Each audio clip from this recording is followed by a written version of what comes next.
combo. Max, comment vas-tu? Gonzo, je vais très, très, très bien. Et toi? Ben, ça va bien parce que c'est la dernière émission avant notre émission du combo spécial Casino au restaurant Le Valet du 24 avril prochain. Ça a fait pas mal jaser cette semaine, puis on a encore des bonnes nouvelles. As-tu fait aller tes contacts cette semaine? Oui, oui, j'ai fait aller mes contacts. On avait pris un gros risque. Hein? On a fait un Steph Curry, on a tiré du logo.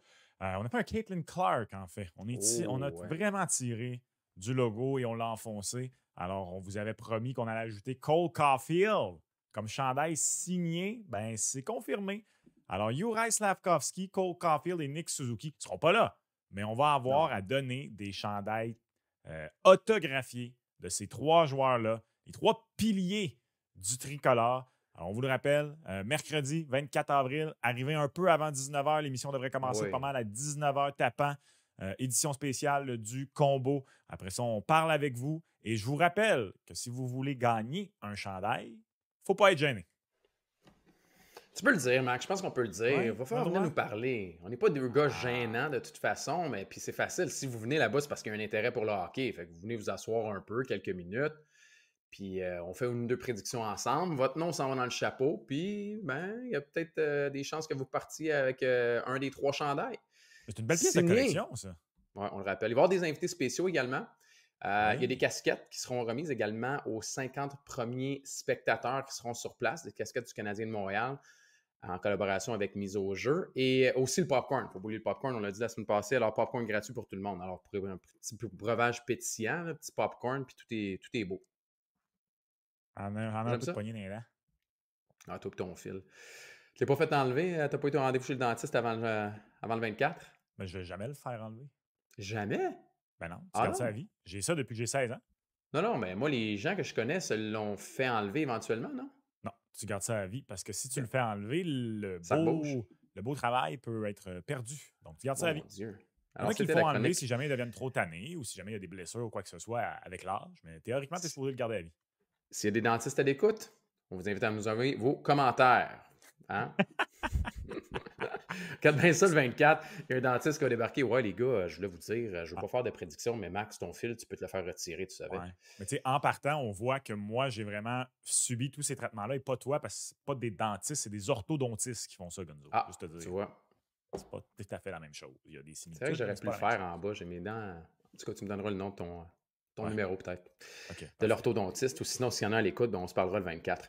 Euh, Max, la saison est terminée. C'est Oui. fini, c'est concret, c'est là, c'est le spécial prédiction. Puis on va en faire un le mercredi, là, le 24. On va le faire avec vous, puis on va continuer avec des prédictions complémentaires. Puis les séries auront déjà débuté. Mais aujourd'hui, là, pour tout savoir sur toutes les séries éliminatoires, puis on va faire nos prédictions. Es-tu prêt à te mouiller, Max? Oh, mais ça que je suis prêt à me mouiller. Très, Ouais? très prêt à me mouiller. Tes choix sont faits? Tu sais, il y a Ouais. des séries qui viennent de sortir du four, là. Je vais être honnête, il y en a qui vont. C'est encore mitigé. Ça va être. Moi, je vais devoir utiliser ma stratégie restaurant pour certaines séries. Oh, qui est? Souvent, j'hésite jusqu'à la toute fin en deux plats, entre deux Ah plats, ouais, quand je vais au ah resto. ouais, Puis ce que ah je fais, ouais. c'est que je ferme le menu. Puis là, souvent, ma blonde ou la personne qui est avec moi dit: Ah, t'as choisi? Je dis non, j'hésite entre ça puis ça. Je fais, OK, mais qu'est-ce que tu vas choisir? Quand le ou la serveuse arrive, je laisse la vie décider. C'est comme sous pression, c'est là que je Ouais. prends ma décision. Puis je me Puis ça rends compte que, sort. ouais, exact, tout seul. OK? C'est peut-être Alors ça. ma vie entière à procrastiner qui a fait en sorte que j'ai dû travailler sous pression, je sais pas. On est Mais c'est pareil. ma On, stratégie. on est pareil. Moi, la différence, c'est que ma blonde me dit ferme le menu parce qu'ils viendront jamais. Hmm. Fait que finalement, Mais le toi, tu menu prends se tout le temps ferme. plein de plats, je te connais. Et, Fait que tu et, et prends la tout. différence, la différence entre toi et moi, c'est que quand j'hésite entre les deux, je commande les deux. Incroyable. J'en reviens pas. Ah, mais là, je pourrais pas prendre deux équipes. Fait que je devrais faire un Non, choix aujourd'hui. m'assurer que tu prennes pas deux équipes. Ouais. Non, je peux pas. Je peux pas. Je dois me mouiller quand même pour vous. Hey, Exact. avant de parler des séries éliminatoires cette semaine, Max, également, quelque chose qui a marqué la semaine sportive à Montréal et au Québec, ben, c'est le bilan du Canadien de Montréal. Ce bilan où tous les gens viennent parler. C'est-tu moi ou c'est comme une des premières années où c'est parce que le Canadien est en reconstruction que le point de presse de Hughes et de Gorton attire, le point de presse des joueurs, peu. Moi, ça me dit absolument rien. Peut-être. Non, c'est vrai. C'est vrai. Ben, moi, personnellement, on dirait On que c'est n'apprend parce que rien, mis à part Hughes puis Gorton, tu sais.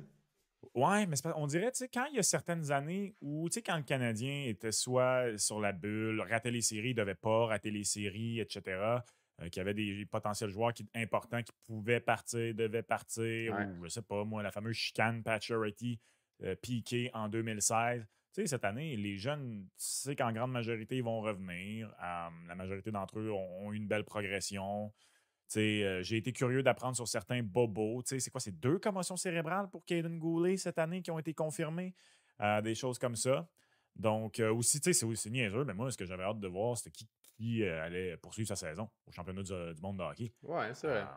Fait que non, c'est vraiment, effectivement, ce sont les dirigeants, là, Ben, c'est eux qui nous donnent la les plus matière. intéressants. Puis, tu Exact. sais, ils nous en ont donné quand même. Puis, tu sais, on en a déjà parlé par le passé, mais là, c'est terminé. Puis, avec les réponses qu'ils nous ont données, on veut du talent, on veut du physique, on est prêt à accélérer s'il y a quelque chose qui se présente. Puis, on ne sait pas encore c'est quoi parce qu'on n'a pas eu de discussion. Mais moi, j'ai aimé ce que j'ai entendu. On est conscient également qu'on a cette profondeur en défense et ce sera peut-être ça qui sera sacrifié pour ramener du punch offensif. Fait qui s'en vient, Max, finalement? Trevor Zegras. Ah, moi, tu vois, moi, je dis non. Ben, je vais être honnête, par contre, après, parce que c'est vrai, moi aussi, j'ai été surpris quand il a spécifiquement mentionné le côté physique de la Physique, chose. ouais. Mais tu sais, je sais pas, moi, y a-t-il un joueur disponible qui correspond à ça? D'ailleurs, je sais pas si tu as vu ça passer, là.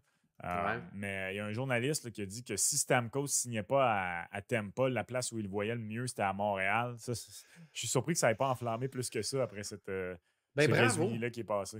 Bravo que ça n'ait pas enflammé parce que les gens Oui, apprennent et sont maintenant conscients qu'il nous l'a fait la dernière fois. Tu te rappelles quand Stamkos avait été joueur autonome, puis les gens sont habitués. Là, je veux dire, ça remonte à, tu sais, à Martin Lapointe, à n'importe qui. Là, je veux dire, même les Daniel joueurs Brière. québécois, tu sais, Daniel Brière, puis Vincent Lecavalier, puis ces dernières années, on l'a entendu avec Stamkos, on l'a entendu avec Tavares, on l'a entendu avec tous les joueurs. Tu sais. C'est fini. Le Canadien est en reconstruction. Moi je n'y crois pas, ce joueur autonome qui va se greffer. Tu sais, pourquoi on irait signer un vétéran comme ça qui est encore, je veux dire, marqué 40 buts cette année, mais on parle de Stamkos, on pourrait même parler d'un autre. Je ne vois pas le Canadien faire ça. Je pense que ça va se faire à travers le repêchage, à travers certaines transactions pour des jeunes joueurs à la Doc, à la New York. Puis cette année, c'est un autre candidat. Tu as parlé de Zegras souvent. On a entendu beaucoup le nom de Martin Necas. Je peux te dire qu'on l'aime chez le Canadien de Montréal. C'est pas un gars physique, c'est un gars qui est un peu plus grand quand même que Zegras à 6 pieds 2. C'est un gars qui peut jouer au centre, qui peut jouer à l'aile. Moi, je pense que si la Caroline, en raison de la profondeur et des décisions qu'on prendra par la suite, c'est possiblement un gars qui peut potentiellement devenir disponible. Moi, je pense que surtout en raison de ce qui se passe en défense. 3 défenseurs réguliers sont signés pour l'an prochain du côté de la Caroline. De toute façon, là, eux sont en éliminatoire, puis je pense qu'ils vont faire un bon bout de chemin en Ouais. éliminatoire. Mais après le point de presse, c'est quoi pour toi la priorité? C'est-tu le repêchage? C'est-tu de Ouais. trouver ce gars-là? J'ai même vu des gens qui considèrent que la priorité, c'est de tout de suite signer Juraj Slavkovski. Ça, pour moi, je ne le mets même pas sur la liste parce que pour moi, c'est comme un automatisme ou presque. Tu sais, je vois pas comment tu peux pas t'entendre avec un gars qui file le parfait bonheur ici, qui carbure au marché montréalais puis qui sort de son contrat d'entrée. Il y a aucun pouvoir. Il y a Ben, aucun pouvoir de il n'y a pas de négociation. Il n'y a même pas pouvoir, mais il d'arbitrage, peut il n'y a jouer l'an rien. Tu sais. prochain. Il peut jouer l'an prochain sur son contrat. Ah, ben ça, c'est pour ça que ça presse. Pour moi, c'est même pas une priorité. OK. Juraj Slavkovski. Je veux dire, Ben, pour moi, c'est il drôle, est hein, moi non ici. plus. Je suis d'accord. Tu sais, pour moi, c'est l'externe. Les deux questions, c'est OK, oui, il y a le repêchage, parce que ça passe par le repêchage, parce qu'on sait qu'avec le plafond salarial, tu as besoin de contrat d'entrée pour avoir un mix. De deux, c'est qui est le Doc et le New York de cette année, parce qu'il a dit que c'était l'année la plus importante avant que l'année prochaine soit la plus importante, parce qu'elles sont toutes importantes. Puis de deux, c'est en raison de la profondeur en défense, puis le fait que Mayu ait joué un match, que Hudson ait joué 2 matchs, qu'on ait un petit peu plus d'informations, Ryan Backer de ce côté-ci, c'est qui va être sacrifié pour ce joueur-là qui n'est pas encore identifié parce qu'on ne sait pas qui est encore disponible. J'aime pas l'expression le Dak ou le New Hook de cette année, personnellement, par contre. Pourquoi? Parce qu'il faut pas que ce soit un Dak ou un New Hook. Ces deux-là, c'était des joueurs qui étaient au bâton. Puis on ne savait pas encore qu'est-ce qu'il allait faire, comment il allait jongler avec le danseur. Il faut que tu ailles chercher pas le danseur, le lanceur, pardon. Ça peut être un danseur aussi, remarque. Il faut que tu ailles chercher un gars qui est au deuxième but. Il faut que tu ailles chercher un gars qui arrive, là, puis tu ne te poses pas la question, s'il se développe, est-ce qu'il peut être. Non, il faut que tu ailles chercher un joueur top 6. Ça, pour moi, c'est OK. important. Il faut que ce soit une petite coche au-dessus que ces deux gars-là, quand ils sont allés les chercher. Les deux ont bien fait dans leur première année à Montréal. Ouais. Je sais que New Hook, pas New Hook, Dak, théoriquement, en a deux, mais il n'a pas joué cette année. Puis ça commence à faire beaucoup de blessures là, dans le cas de Dak. Il faut faire OK, attention mais quand même. Mais je te relance une question dans ce cas-là. ouais. Si c'est pas un Dak et un New Hook qui sont. Je comprends, là, c'est un gars qui arrive, tu sais pas s'il va frapper pour 300 pour rester au baseball. Il y a des chances qu'il frappe pour 300. Toi, tu veux aller chercher le gars qui tu sais qu'il va arriver, qui va frapper pour 300. Ça coûte plus cher. Fait Oui. qu'au lieu potentiellement de laisser partir, mettons, un Harris, un Barron, puis un choix de premier tour ou autre, ben là, il va falloir que tu sacrifies un de tes gros morceaux en défense si tu veux aller chercher un gros morceau. Moi, pour moi, il y a un, puis c'est même pas, j'aime pas le terme intouchable, là, mais il y en a un que je préfère vraiment, là, qui soit jamais mentionné dans la discussion, c'est Lane Hudson. Après ce qu'on a vu, là, je suis prêt à dire que je veux pas que Lane Hudson soit touché. Fait que ça a Tous les changé autres, parce qu'on a eu cette discussion-là il y a un bout, puis on n'avait pas ouais, encore de réponses. Fait que 2 matchs t'ont fait changer d'avis. ben, ça m'a pas fait changer d'avis sur ce qu'on disait la semaine dernière, qu'il faut être prudent, puis qu'il faut modérer les attentes. Ça m'a fait changer d'avis, par contre, sur le plancher, j'ai envie de dire, Ouais. offensif de Lane Hudson. Je pense vraiment là, que si ça va pas bien pour Lane Hudson, son développement, là, c'est genre Eric Gustafsson qui a déjà fait 60 points dans le show, mais il va faire ça régulièrement. Tu sais. Il a un talent offensif Ouais, complètement indéniable. c'est Complètement vrai. indéniable. J'ai entendu des comparatifs avec, je sais pas moi, des Tory Krug, tu sais, justement. Puis même moi, je viens de dire Gustafsson, mais je me dis, non, c'est pourri, en fait, comme comparatif. Je parle juste en termes de production. Lane Hudson, son plancher, pour moi, c'est un spécialiste de l'attaque en provenance de l'arrière qui va te faire une soixantaine de points. Mais il le fait de façon tellement spectaculaire et habile. J'ai pas le choix de le reconnaître que peu importe ce qui arrive, il va être capable de faire ça dans la Ligue nationale de hockey. Après ça, est-ce qu'il va être capable vraiment d'aller chercher des grosses minutes à 5 contre 5? Est-ce qu'il va être capable d'aller chercher encore plus haut un potentiel offensif? Je ne le sais pas, mais parce que c'est une licorne, Ouais. c'est le seul pour moi parce que Mike Madison, je ne sais pas pourquoi ce serait lui, mais peut-être parce que c'est une équipe, on va chercher un joueur. Tu sais, on vient de parler des Hurricanes de la Caroline. Qui ont juste 3 défenseurs, eux, l'an prochain, ils veulent continuer là, à être très bons. Fait que si eux, pour une raison que j'ignore, ils font Hey, Mike Madison vient de faire 60 points, que vous, on le veut, ben, je voudrais pas idéalement, mais je vais le considérer. Goulet, je vais le considérer. Reinbacker, je vais le considérer. Mailloux, je vais le considérer. Ouais. Je suis d'accord. En fait, en raison du côté unique de Hudson, t'en as pas de ce profil-là. Dans ceux que tu as repêchés, dans ceux que tu développes, il n'y en a Puis t'en pas. as pas beaucoup tout court dans le monde du hockey. Non, puis t'as pas d'autres gars qui peuvent vraiment être un vrai corps arrière en avantage numérique. Là. Il y en a qui vont dire, ben Mailloux peut l'être. Moi, je pense qu'on va avoir droit à une surprise cet été chez le Canadien de Montréal, Max. Je pense qu'il y a un gars qui Oh! va quitter en défense, puis on va peut-être faire quoi? Tu sais, est-ce que c'est un autre Romanov? Parce Ben, que si tu veux accélérer puis aller chercher un gars qui va frapper pour 300, tu sais, je veux pas dire Goulet parce que je pense qu'on l'aime beaucoup, mais en raison de l'historique, est-ce que tu serais tenté de transiger un gars comme Goulet? Est-ce que ça peut être un gars comme Mailloux, qui n'a pas été repêché par Gorton et Hughes, mais on le développe, on aime ce qu'on voit, la réputation est bonne en raison, on a redoré cette réputation-là, ça a été une bonne première saison professionnelle. Je sais qu'il est droitier, mais est-ce que c'est Mailloux qui va être sacrifié? Ça va dépendre de qui est disponible, mais moi, ça ne m'étonnerait pas qu'on ait une surprise cet été chez le Canadien de Montréal. moi, après seulement 2 entre-saisons, Kent Hughes m'a habitué à une chose. Attendez-vous à l'inattendu. Ouais, En je même suis temps, non, d'accord. c'est pas vrai. New Hook, c'est un petit peu. On s'y attendait un petit peu à ce genre de Ouais, transaction-là déjà l'an passé. Doc, non. Doc, on ne l'avait pas vu Ah non, venir. Rappelle-toi, c'était. repêchage. Puis là, tous les yeux étaient rivés sur qu'est-ce qu'on va faire au repêchage. Puis là, pow, Romanov s'en va en 2 temps. Kirby Doc est ici. L'année Exact. passée, New Hook, c'était un nom qui sortait de temps en temps parce que qu'est-ce qu'on avait fait? On avait répertorié toutes les équipes et tous les gars qui étaient un peu sa bulle à se dire est-ce qu'il va rester, est-ce qu'il va s'en aller. Cette année, c'est la même chose. On parle de Zegers, on parle de Ned Chatch, on parle de Ken Johnson. On a fait ça pour à peu près le quart de la saison.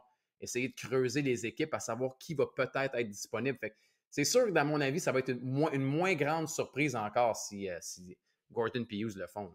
Non, on est d'accord. On est d'accord sur toute la ligne. Puis, moi, dans les derniers jours, il y a beaucoup de personnes là, qui appellent à mon émission pour dire Vous allez être déçus cet été. Il ne va rien se passer. Ouais, ouais. Peut-être. Je n'ai pas de boule de cristal, mais permettez-moi d'être sceptique de cette affirmation. Ouais, moi, je pense qu'on a une organisation, surtout un état-major qui est pas mal plus proactif maintenant. Puis c'est rien contre l'ancien régime, là, mais on est proactif.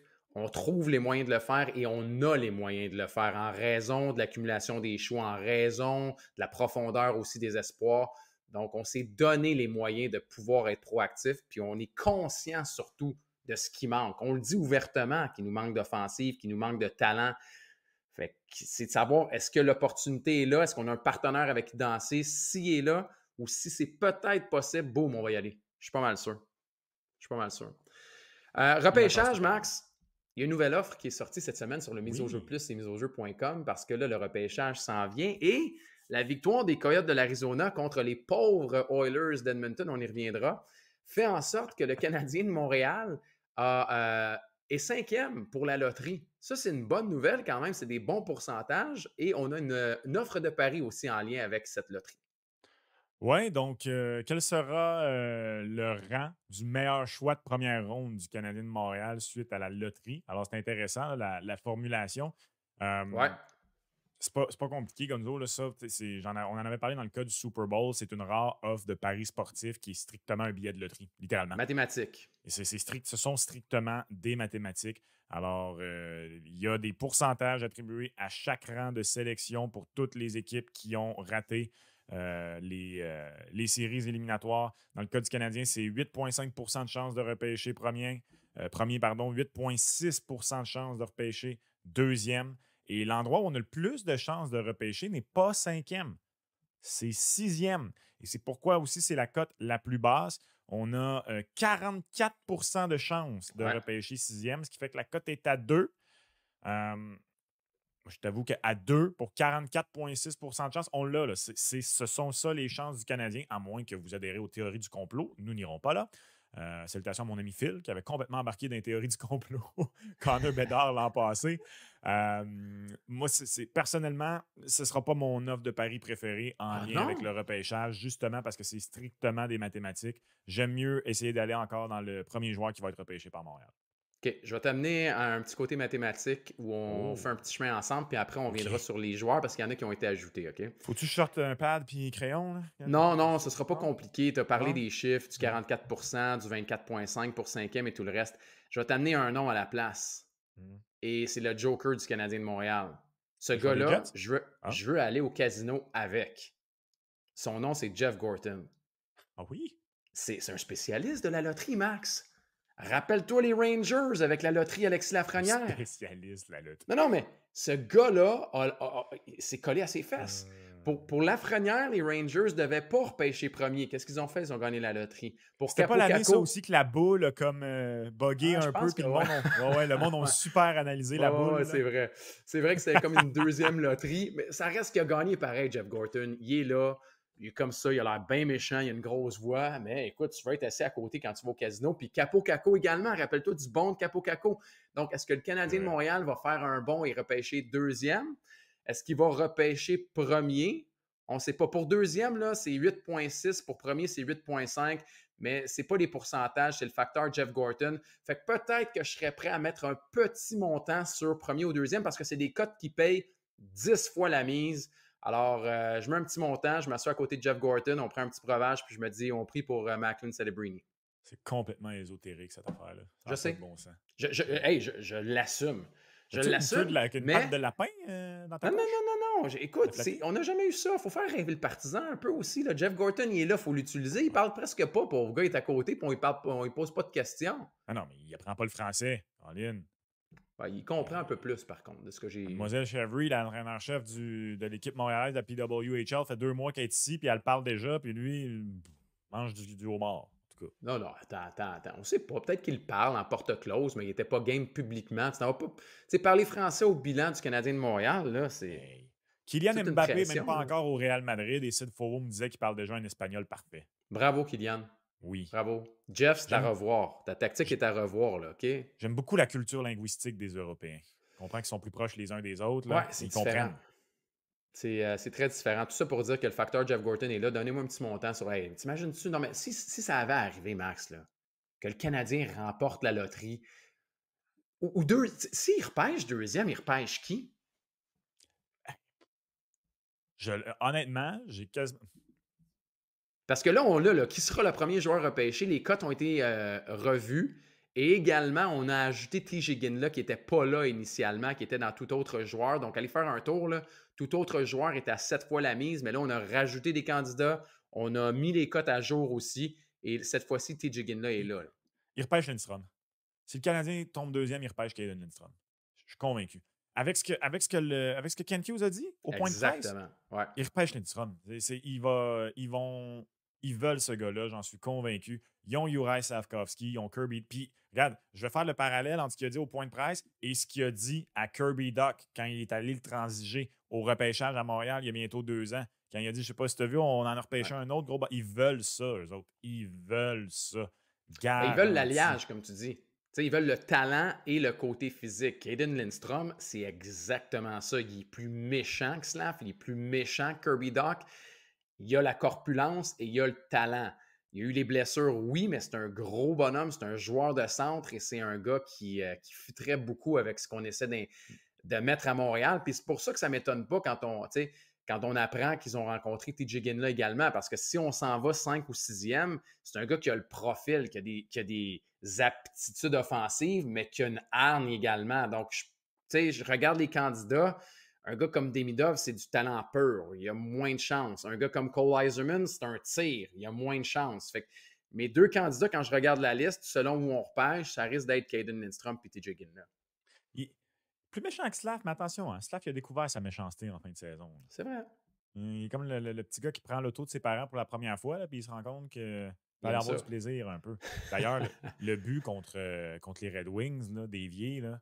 Ben oui. Excuse-moi, mais avec Lane Hudson à bleu, là, il peut-tu t'en marquer des buts à Chris Kreider dans les prochaines années, Slav? Parfait, ça. Ouf! C'est un Lane trouve les copier-coller. lignes. Il a le même numéro en plus, je viens de me rendre compte. My En God, j'avais même plus. pas pensé. Je pense qu'il y a un futur beaucoup plus complet que Chris Kreider. C'est la vitesse, c'est l'habileté de marquer. C'est un power forward pur.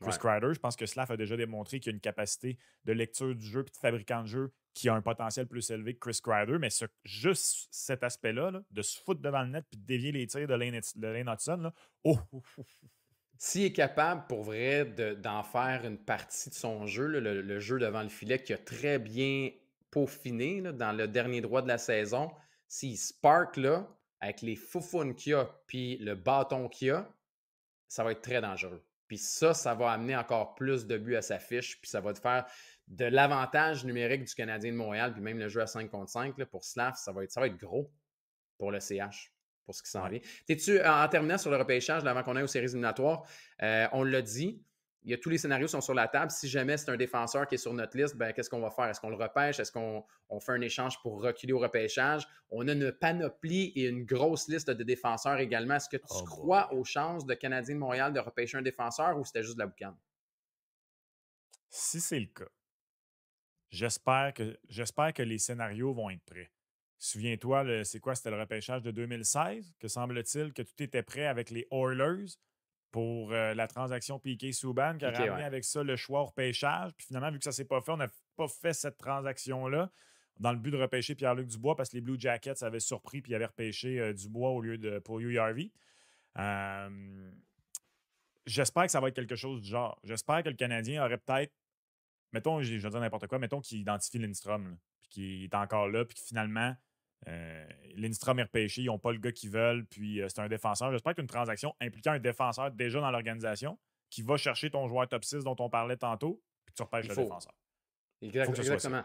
Si tu repêches un défenseur, il y en a un qui sort, puis on est en train de parler qu'il y a une transaction possible, même si tu ne repêches pas un défenseur, parce que dans notre tête, on se dit on va chercher un attaquant top 6 qui va t'aider tout de suite, et on repêche un attaquant pour se greffer là éventuellement. Ouais. Donc, si tu repêches un défenseur, il y en a un qui sort. Qui va sortir, on verra. On ne sait pas, on ne connaît pas la hiérarchie chez le Canadien de Montréal. Mais il ne faut pas que tu. Moi, j'aime ça, entendre ça. Je sais que les partisans détestent parce qu'ils se disent ben non, voyons donc, pas un autre défenseur. Ça dépend de la QV. Cette année, il y a une QV où il y a d'excellents défenseurs qui sont là dans le top 10.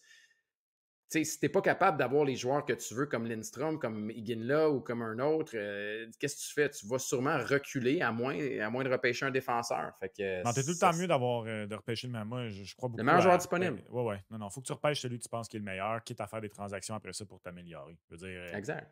Des pas fois, moi tu si n'auras peut-être pas le t'avais. partenaire là, pour transiger. Là. Si tu es rendu là, tu le sais, tu as peu de temps, tu réagis Non, c'est ça. rapidement. Si l'équipe n'est pas là pour reculer au repêchage, ben, tu prends le défenseur puis tu dealeras avec en avant. Exact. Je veux dire, les Oilers d'Edmonton avaient repêché Ryan Nugent-Hopkins en 2011 puis Leon Draisaitl en 2013. 14, Leon Draisaitl. 2014. En tout 14 cas, ans. il aurait dû se dire, on ne pêchera pas Connor McDavid en 2015. On a 2 centres dans les 4 dernières années. Mais non. C'est un exemple L'Avalanche du extrême, là. Colorado.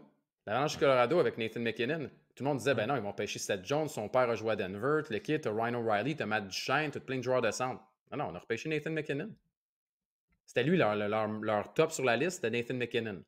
Quel bon choix, d'ailleurs. Mais, hein. OK, Max, t'es prêt? Toujours prêt. Début des séries éliminatoires dans la Ligue nationale de hockey. On va y aller série par série si tu le veux bien, OK?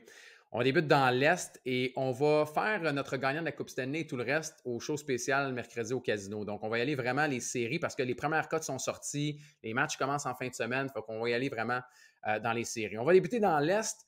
Panthers, à tout seigneur, tout honneur aussi. Les Panthers contre le Lightning, la série de la Floride. Tu sais, je me suis posé la question, est-ce que c'était mieux pour les Panthers de terminer premier et d'affronter le Lightning ou est-ce que c'était mieux de terminer deuxième et d'affronter les Leafs? Ah, les Leafs. Les Leafs. Honnêtement, puis c'est drôle qu'on commence avec cette série-là. Moi, c'est ma grosse surprise de ce premier tour à quel point les Panthers sont favorisés. Cote de Ah, c'est fou, hein? 1,56 pour la Panthère, cote de 2,4 pour le Lightning. Le Pas de respect. pointage, non, pas de respect. Le pointage qui est favorisé, c'est à égalité entre Panthers en 5 et ironiquement Panthers en 7. Ouais. Écoute, moi, ça fait plusieurs semaines que je le dis. Andrei Vasilevski a le potentiel de faire un Carey Price 2021. Ce que je veux dire par là, c'est que d'abord, les deux ont été blessés pendant la saison. Les deux n'ont pas été nécessairement au sommet de leur art en saison régulière, mais s'il y a un gars que je veux entre les poteaux pour les séries, c'est encore de Big Cat, puis je trouve que c'est manquer de respect à une équipe qui est 2 fois championne dans les dernières années. Je comprends que les Panthers sont favoris, qu'ils soient favoris en raison de ce qui est arrivé cette année et en raison de l'année passée également, mais je trouve que l'écart, c'est un peu un affront. C'est un peu un affront. Exact.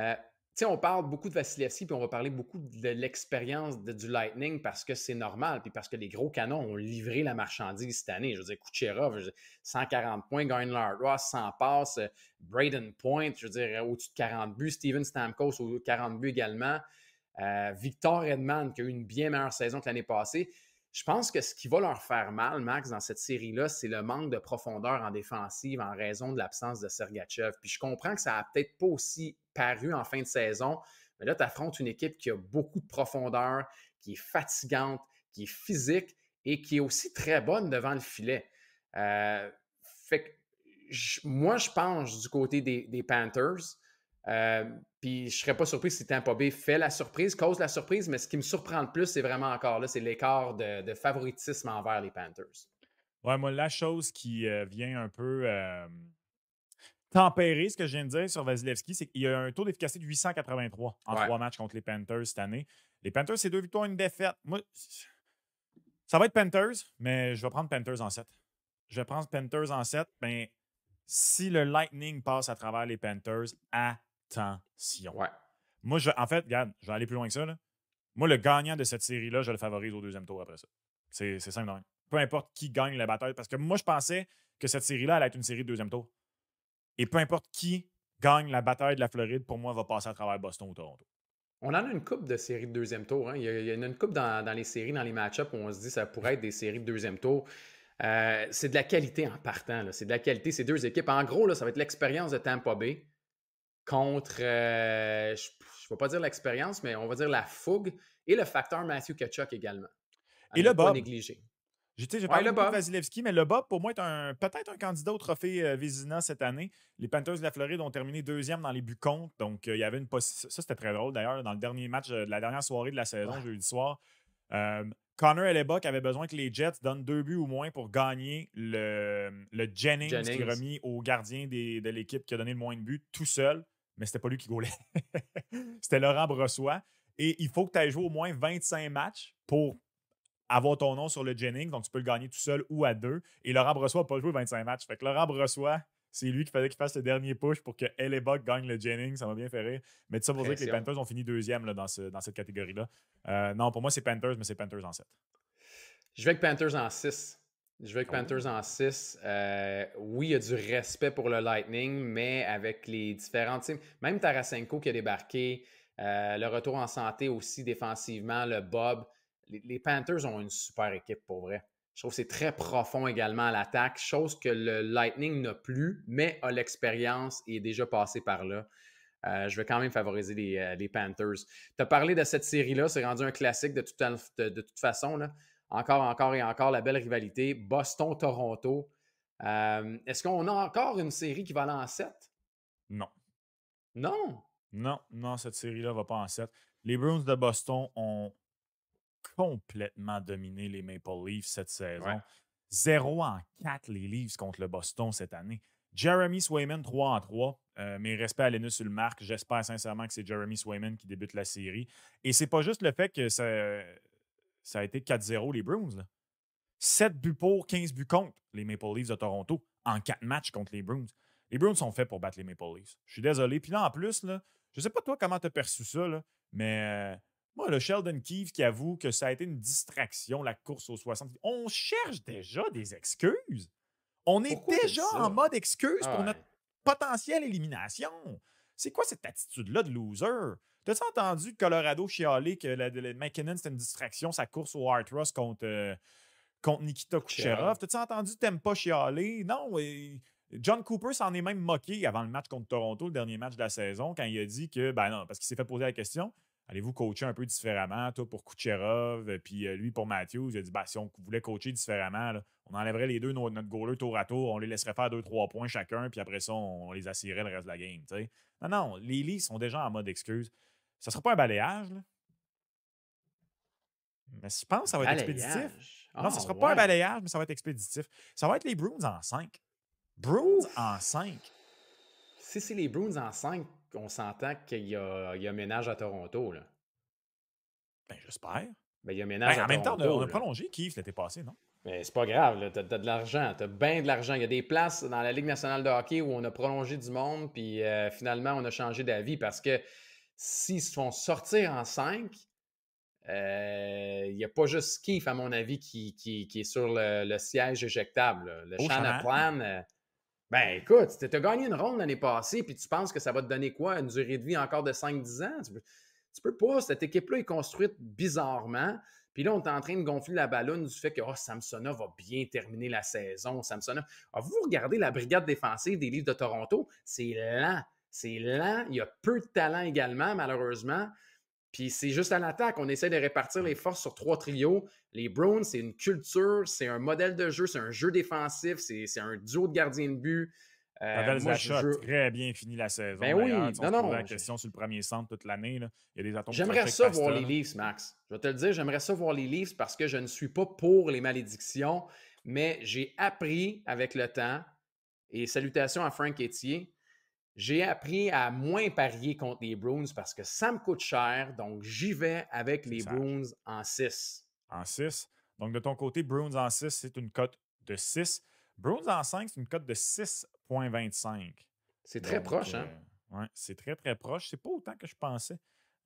Mais, tu sais, vois-tu, moi, pour moi, là, la série. Puis je comprends avec les écarts de points au classement et tout ça, là, mais pour moi, la série Panthers contre Panthers contre Tampa, pardon, la bataille de la Floride aurait dû être plus serrée en termes de cote. Ouais. Mais bon, le Lightning a mal. On continue de donner beaucoup de respect chez les preneurs aux Leafs, puis je pense qu'ils vont encore se tromper.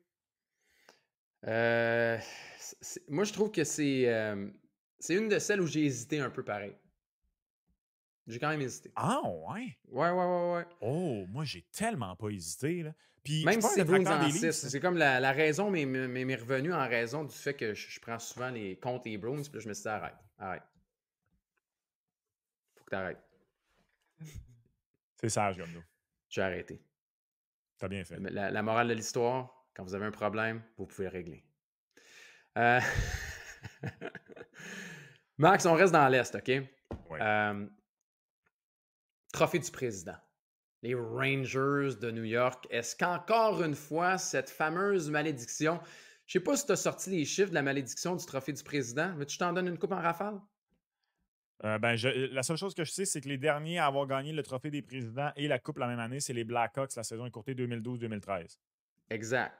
Alors, depuis qu'on a le format des cartes sauvages là, en Ouais. 2013-2014, il n'y a pas eu un gagnant du trophée du président qui a même été en finale de la Coupe Stanley, Max. Oh, ça, Et je savais pas. depuis 2005-2006, il y a seulement 3 équipes qui ont gagné le trophée du président et qui ont participé à la finale de la Coupe Stanley.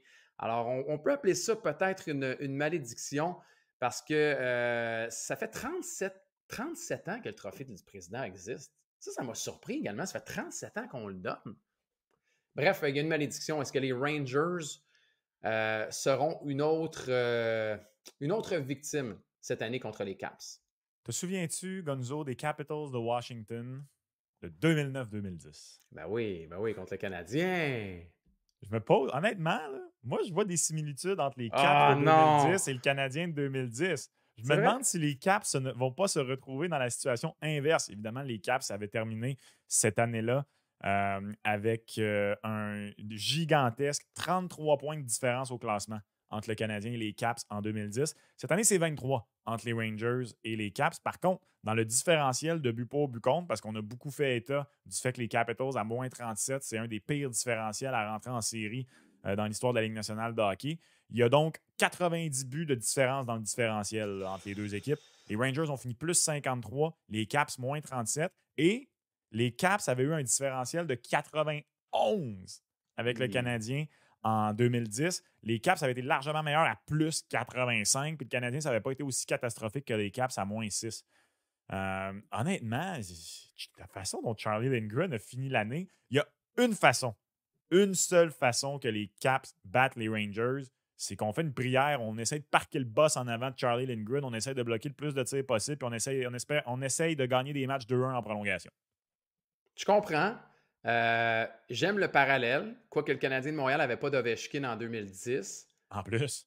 Mais non, les Rangers, j'aimerais y croire, j'aimerais te donner un peu d'amour sur cette prédiction-là, mais j'y crois pas. Les Rangers c'est un rouleau compresseur depuis la pause du match des étoiles. Shesterkin a retrouvé ses moyens.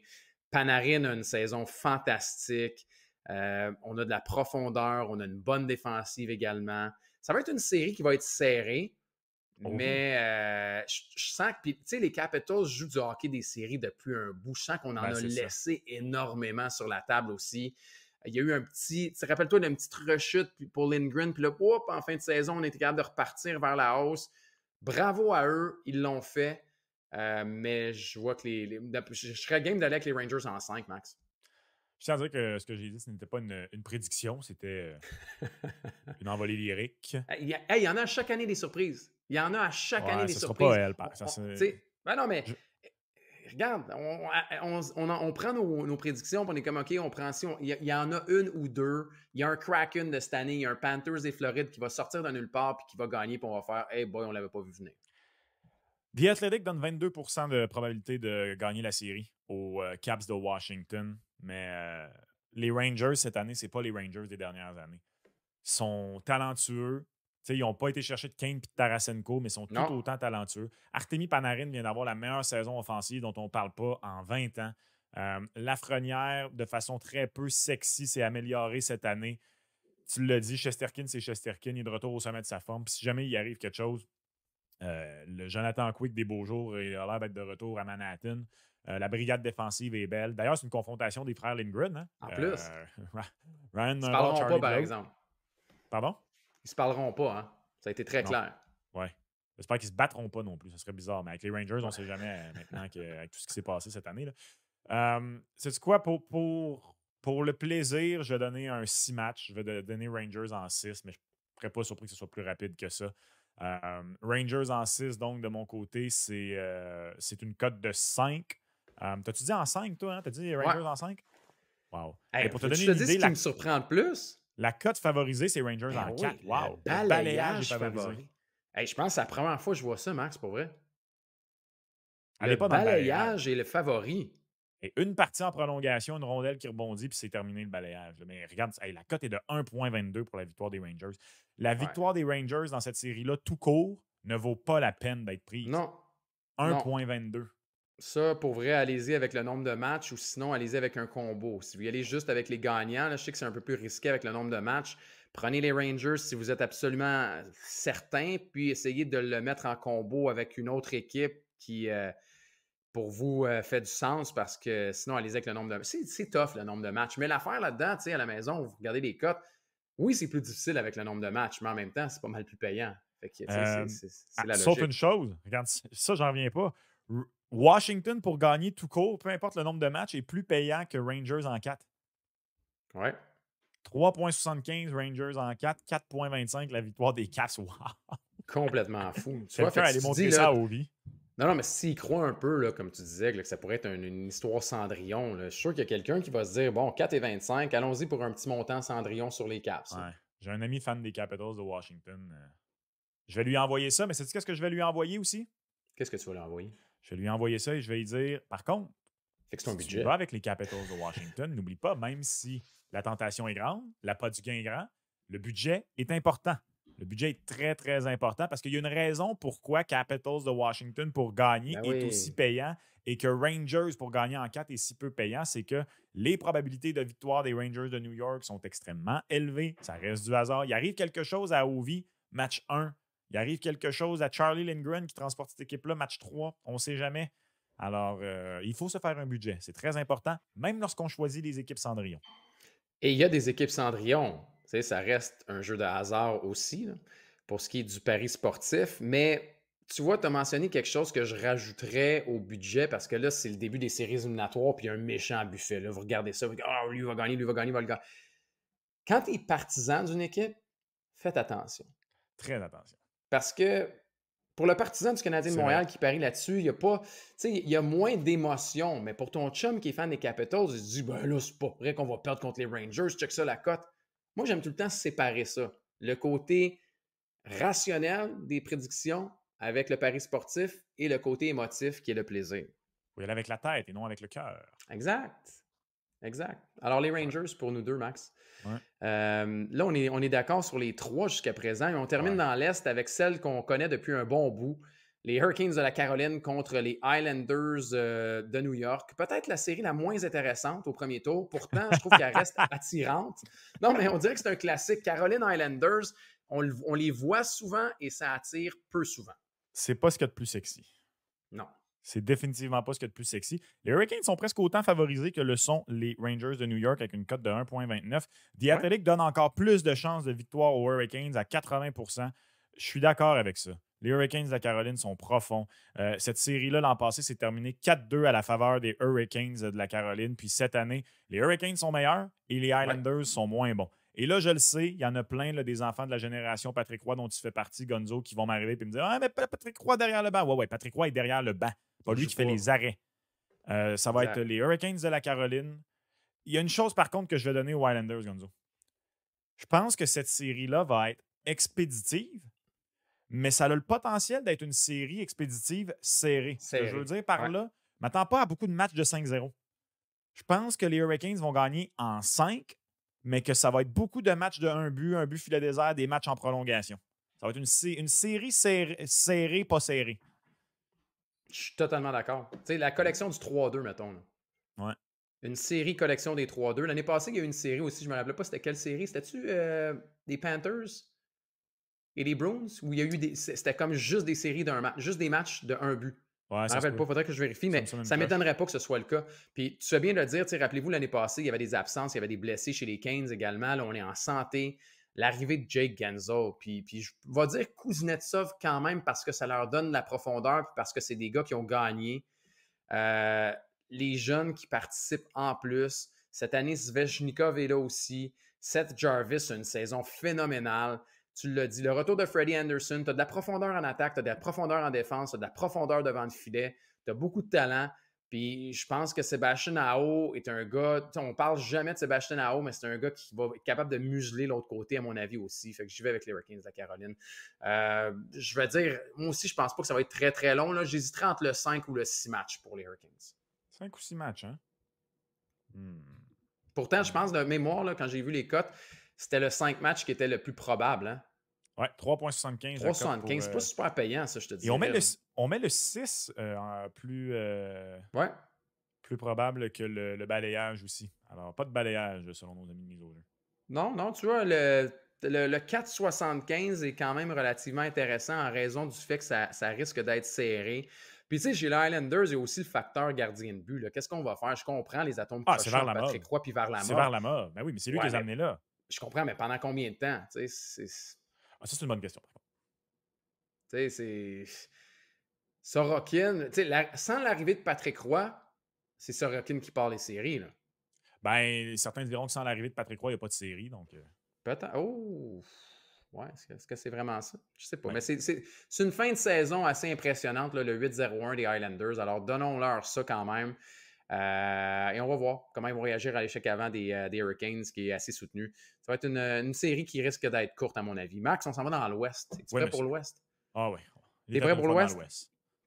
OK, on y va en rafale dans l'Ouest. On commence avec les Stars de Dallas contre les Golden Knights, les méchants Golden Knights de Vegas. Ouf. J'étais convaincu que j'allais dire que. Puis là, je m'apprêtais à dire quelque chose qu'on vient de dire de ne pas faire, Gonzo, à nos auditeurs. Parler avec le cœur. Parler avec le cœur. Je veux pas voir Vegas passer, j'ai Ils passeront pas. Ils passeront pas. OK, mais attends un peu. Tu sais quoi la fiche de Vegas contre Dallas cette année? Non, ça dérange pas, c'est la saison, Max. 3 victoires, aucune défaite. 11 buts pour, 4 buts contre. Ça fait peur. Grave, c'est la saison. C'est la saison. Ça fait peur. Je peux pas croire. Non, les Stars de Dallas, c'est une équipe qui est complète. 8 marqueurs de 20 buts. Il y a 3 trios qui sont capables de marquer 20 buts sur cette équipe-là. L'arrivée de Tanev, la profondeur en défensive, l'alliage de talent, de jeunesse, de vétérans, le retour de Jake Ottinger. Tu le sais, c'est en fin de saison où il est arrivé. Vegas, c'est impressionnant. Tu manquais de respect envers la lutte, là. Non. Jake Ottinger est là. Vegas, c'est correct. Là, je veux dire, Mark Stone se relève comme à chaque année, puis on est capable de jouer là-dessus. Ce sont les méchants. Ils collectionnent les nouveaux joueurs au magasin. Encore une fois, Hertel, Manta, Hanifin, on les accroche, on les garde. Non. C'est les Stars de Dallas qui gagnent en 6 matchs contre le Vegas. Ah non, j'allais dire la même chose. Ça, c'est pas bon signe qu'on est trop d'accord. J'ai aussi les Stars en 6. En 6? Stars en 6, malgré ce que je viens de dire. Les Stars ont trop bien fini l'année. Ouais. La façon dont ils ont distancé l'Avalanche puis les Jets, souviens-toi, comme 3 semaines, ils étaient tous nez à nez, puis pouf, les Stars sont partis en avant avec le témoin. Ils ont réglé ça. Puis surtout, pour moi, Jake Ottinger, il m'a vraiment convaincu. Je l'adore, j'ai toujours aimé Jake Ottinger.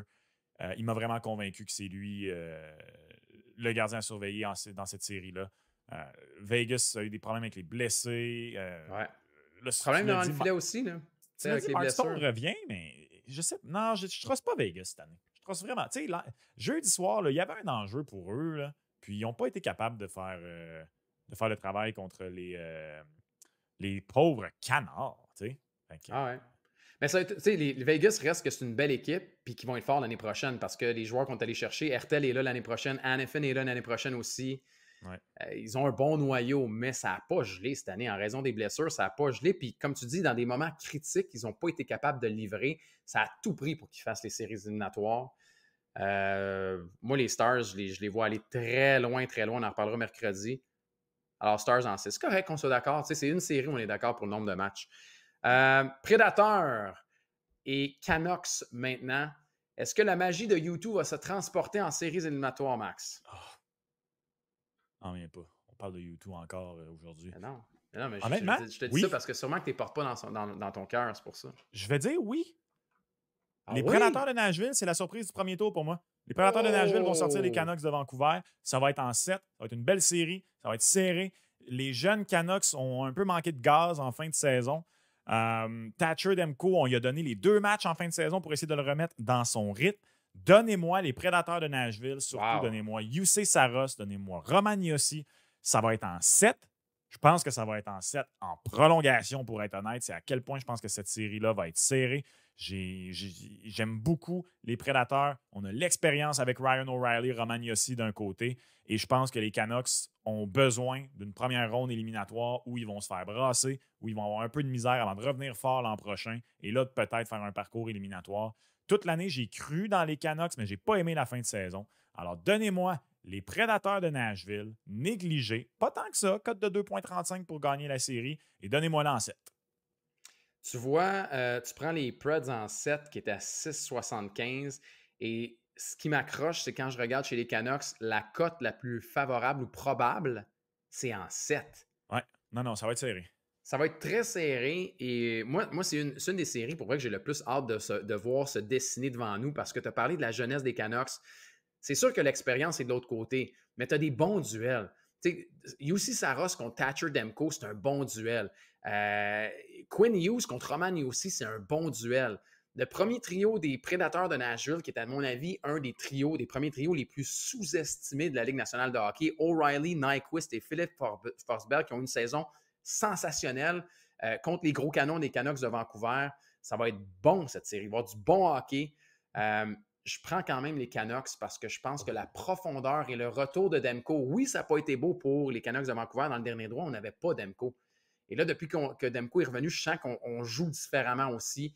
Ça va prendre les jeunes armes offensives chez les Canucks, mais je vais leur donner quand même cette première ronde au final en 7 des Canucks de Vancouver. Bon, enfin, on a une confrontation. Pizza? Pizza. Ah ouais, ça fait longtemps qu'on n'a pas eu de 3? pizza. Là. T'en dois 3? OK, parfait. Ouais. Pizza. On va ramener ça à 2. On va se rendre à une main. Là. Une main complète. Laisse faire la main. Laisse faire la main. Non, tu vas voir. Celle-là, c'est la plus difficile, je trouve. Ben oui. C'est la plus difficile. Elle m'a joué dans la tête. J'ai rêvé encore la nuit dernière. Ah oui, tu rêves à ça? Colorado-Winnipeg. Ben oui. Colorado-Winnipeg, la fin de saison, les matchs l'un contre l'autre, le souvenir de l'Avalanche de l'an dernier contre le Kraken. Tout ça se mélange. Mettez ça dans le blender. Sortez, ça goûte quoi? Je ne sais pas pour vous. Mais l'Avalanche, favori devant les Jets de Winnipeg. L'Avalanche du Colorado est la seule équipe qui est en bas au classement, donc qui commence sur la route, sa première ronde, qui est favorisée. Ouais. Donc, on est favori face aux Jets de Winnipeg. Et le nombre de matchs qui est favori, c'est en 6. Ça te donne une idée. Alors, je suis quand même surpris de ça. Ouais. Entre guillemets, là, on voit ça plus serré entre les Prédateurs et les Canucks. Ah, que je suis mêlé. Je suis tellement mêlé. T'es mêlé aussi, là. Ben, il y a une partie de moi qui... Moi, dans ma tête, l'Avalanche fait un bon bout de chemin, mais il y a des problèmes. L'Avalanche n'a pas été bon sur la route. Fait que le fait qu'on n'a pas l'avantage de la glace, c'est ce qui vient le plus me jouer dans la tête. 87 points à la maison pour Nathan MacKinnon versus seulement quoi? En fait, non, il en a fait 2 points dans la rencontre de jeudi soir. Ouais. Fait que ça termine à 89 à la maison versus 51 sur la route. C'est énorme, c'est presque 2 fois plus. Connor Hellebuyck contre l'Avalanche cette année, 3 matchs, 3 victoires, 1 jeu blanc, 958 de taux d'efficacité. C'est la profondeur, c'est la défense des Jets de Winnipeg versus la force de frappe des meilleurs joueurs de l'Avalanche du Colorado. Parce que l'Avalanche, malgré l'acquisition de Casey Middlestad, malgré l'acquisition de Brendan Duhem, c'est pas la même profondeur que quand on a gagné la Coupe. Est-ce qu'il va y avoir un Landeskog en série? Même s'il y a un Landeskog, ça fait 2 ans qu'il n'a pas joué. Il ne sera pas contre les Jets. Je pense pas qu'on va revoir Landeskog contre les Jets. Puis comme tu dis, ça fait 2 ans qu'il n'a pas joué. C'est très difficile de pouvoir prédire cette série-là. Puis, tu as parlé d'Hellebuyck. Moi, je pense que c'est vraiment lui la différence. Quoique les Jets ont amené des éléments pour aider aussi au niveau de la profondeur puis de la force offensive. Deux vétérans comme Monahan et Toffoli, on l'a vu, ça aide beaucoup ces deux gars qui contribuent. Le 7-0, je me demande s'il a laissé des traces pour vrai. Je me demande s'il a laissé des traces. Ça reste quand même... les joueurs étoiles de l'Avalanche et l'élimination hâtive de l'an dernier, je me dis, c'est pas vrai qu'avec le magasinage que tu as fait avec Middlestad, avec Walker, tu as nommé Duhen, Trenin, on a cette profondeur, on a cette arme-là dans le bas du line-up, puis on a le star power. La seule grosse différence pour moi, puis le doute, puis je sais que tu as le même sûrement, c'est Georgiev. Georgiev contre Hellebuyck, c'est à sens unique. Moi, je pense qu'on voit Justus dans la série. Ouf! On en parle beaucoup. Si on voit Justus, c'est les Jets qui passent. Je suis désolé. Là. T'as son petit Justus. Hein? Ah non. Donnez-moi l'Avalanche. Et là, Donnez-moi l'Avalanche en 6 et j'explique pourquoi. OK. L'Avalanche n'a pas le droit d'aller au 7e match. Il faut que tu voles un des matchs, un des 3 premiers matchs à Winnipeg, puis tu gagnes sa maison. Il faut que tu n'aies pas été bon sur la route. Tu t'es un peu ressaisi en fin d'année, mais tu n'as pas été bon sur la route. Il faut que tu te donnes l'opportunité de gagner ça à la maison. Parce que Et si non, cette série-là va en 7, ce sera les Jets. Alors, ironiquement, là, je vais prendre l'Avalanche en 6, et si ça va en 7, je pense que les Jets l'emportent. Alors, donnez-moi l'Avalanche en 6. je suis d'accord qu'en 7, ça va être très difficile, mais je les prends en 7 pareil, Max. Ouh! Ouais. Je les prends en 7 Ouh! quand même parce que je pense que ça va être une série qui va être très longue, qui va faire mal. C'est une belle série. Mais chez les Jets, là, mis à part Connor Hellebuck, oui, Monahan et Toffoli, oui, mais le reste du noyau de cette équipe-là ne m'a pas encore convaincu dans les grands moments qu'ils sont capables de se lever. L'Avalanche est passée par là. Oui, il y en a qui vont dire l'année passée, ils ont choqué. C'est pas la même équipe. Je vais avec l'Avalanche en 7. Wow! Ouais, ça va être le fun, un match numéro 7 à Winnipeg comme ça sur la route, là, Tout t'imagines? en blanc. Ça va être super. Et on termine, Max, avec ça aussi, une autre habitude. Ils se voient régulièrement. Les Kings et les Oilers. Pourquoi Stuart Skinner lors du dernier match de la saison, Max? Pour être sûr qu'ils sortent un mauvais match du système parce qu'il peut tout le Ouais, temps puis en qu'on le avoir sorte de la un. game. C'est super, ça. Donnez-moi Vas-y. les... Vas-y, Stuart. Commence les séries. Là, tout va bien. Donnez-moi les Oilers en 6. Donnez-moi les Oilers en 5 cette année. Oh, ah Non, non, ouais. c'est. Non, non. Les Oilers sont à la bonne place mentalement. Les Kings sont pas à la bonne place mentalement. Les Oilers sont une meilleure formation. Les Oilers ont le talent. On parle tout le temps de Philippe Danault qui ralentit McDavid, mais ralentir McDavid, c'est de faire passer de 2 points par match à 1,4 points par Ouais. match. Là. Je pense que la tête des Oilers est à la bonne place et que cette année, ce ne sera pas serré entre ces deux équipes-là. C'est la 3e année de suite qu'on s'affronte au premier tour. Ouais. Je pense que les Oilers vont vouloir justement régler ça rapidement. Je pense qu'on a potentiellement on a le potentiel d'être l'équipe qui passe le plus rapidement à travers son adversaire dans l'Ouest, À du ce côté des huileux. point-là. Ah ouais, ouais. Donnez-moi les huileux. Donnez-moi les huileux, puis donnez-moi un rendez-vous huileux contre Predator au 2e tour. T'imagines ce que ce serait. Ça a été 7 matchs et 6 matchs les 2 dernières années entre les deux équipes. On a vu la ligne de centre des Kings donner du fil à retordre il y a 2 ans aux Oilers d'Edmonton avec Kopitar et Danault. L'année passée, ça a été un peu plus facile. Puis moi, ce qui m'intrigue un peu dans cette série, c'est les gardiens de but. Cam Talbot contre Stuart Skinner. Qu'est-ce qui va se passer? Tu sais, on a vu le meilleur et le pire des deux situations durant la saison. Il y en a qui vont dire OK, mais défensivement, devant le filet pour les Oilers, c'est pas mal mieux que ce qu'on a vu depuis l'arrivée de Coffey et de Knobloch. C'est vrai. Mais la chaîne peut débarquer. Puis en fin de saison, ça n'a pas été super beau. Pour bien des équipes dans la Ligue nationale de hockey, ça n'a pas été super beau là, en fin de saison. J'ai les Oilers, mais je vais les prendre en 6 parce qu'on va donner un peu de respect aux Kings quand même. Ah ouais, hein? OK. Ouais, OK. Je respecte en le respect 6. des Kings. J'ai toujours été un grand fan de Drew Doughty et d'Anjay Ouais, moi Kopitar. aussi. Je pense malheureusement que le reste, il y a trop de talent à Edmonton. Trop de talent à Edmonton. Je suis d'accord. Je suis d'accord. Puis on a même ajouté, on a plus de profondeur à Edmonton. On joue mieux défensivement aussi. Reste à voir la fin de saison à quel point ça va avoir un impact. Mais les Oilers vont passer les Kings de Los Angeles pour se rendre en 2e ronde. On verra par la suite. Mise au jeu plus, miseaujeu.com pour le buffet et l'ensemble de ces paris. Vous pouvez parier sur la série, le gagnant de la série. Vous avez vu les cotes également sur le nombre de matchs. Il y aura des paris de joueurs à travers tout ça. Puis vous avez toutes les offres de paris également pour la Coupe Stanley. Est-ce qu'il y a une équipe canadienne? Quelle association? Quelle division? Allez faire un tour, vous allez voir. Et on pourra en reparler, Max, de toute façon. Mercredi, on vous le rappelle, mercredi 24 avril au restaurant Le Valet du Casino de Montréal, c'est gratuit. Le stationnement est gratuit. Il y en a qui nous disent « Ouais, c'est quoi, comment on fait pour avoir des billets? » Il n'y a pas de billets. Vous vous présentez. C'est ça, pas de réservation, rien. Vous entrez, c'est gratuit. Et en plus, on vous l'a dit en début d'émission, on vous le rappelle, il y a de gros cadeaux pour les gens qui seront sur place, Max. Oui, un chandail signé de Slav, un chandail signé de Nick Suzuki, un chandail signé de T. Cole, des belles casquettes si vous ne gagnez pas et que vous êtes parmi les 50 premiers arrivés. C'est facile, là. Vous rentrez au casino, vous pouvez demander c'est où le bar Le Valet, mais sinon, là, vous allez à gauche, puis c'est à peu près 20 mètres plus loin. C'est très facile, vous allez nous voir, vous allez nous trouver, puis après ça, on écoute une rencontre des séries ensemble. Ben oui, écoutez, c'est facile. Ça va être le fun, c'est le premier événement devant le public également, puis vous allez pouvoir même venir vous asseoir et participer à l'émission en donnant vos prédictions fans de hockey à la maison. Vous vous dites, moi, je suis capable, moi, je suis capable, moi, je connais ça le hockey, moi, j'ai le goût de parler à mes boys. Venez-vous-en. On va le On faire. vous attend. Et il y a des invités spéciaux qui seront là également. Alors, merci d'être là semaine après semaine sur notre chaîne YouTube, sur les différentes plateformes également. On vous en remercie et venez faire la fête un peu avec nous en célébrant le combo, le hockey des séries et tout le reste. On va vous gâter en masse. Ça va être bien le fun. On a bien hâte de vous voir. Max, passe un merveilleux week-end. Bon début des séries éliminatoires. Boston en 5. J'ai dit quoi, moi? J'ai dit Boston en 7, je pense, ou en 6. Ce serait le fun que ce soit en 7, juste pour la malédiction des 7 matchs. Je veux voir le chaos à Toronto, je suis désolé. C'est vrai que ce serait le fun. Tu sais, on parle de popcorn gratuit, là. Celui-là, peut-être que j'en ramènerais un petit sac pour manger le popcorn à la maison et voir la débâcle à Toronto. Tu sais, ils l'ont eu, leur victoire. Là. Ils ont gagné au match des étoiles. Wow! C'est ça, leur banderole. C'est comme les Lakers, on en avait parlé. Ils ont gagné leur banderole au match des étoiles, les Leafs de Toronto. Incroyable. Maintenant, place à la destruction. On verra. Hey, bon week-end, bon début des séries. Puis on se revoit mercredi, exceptionnellement, mercredi prochain, 19h pour le combo en direct du Casino.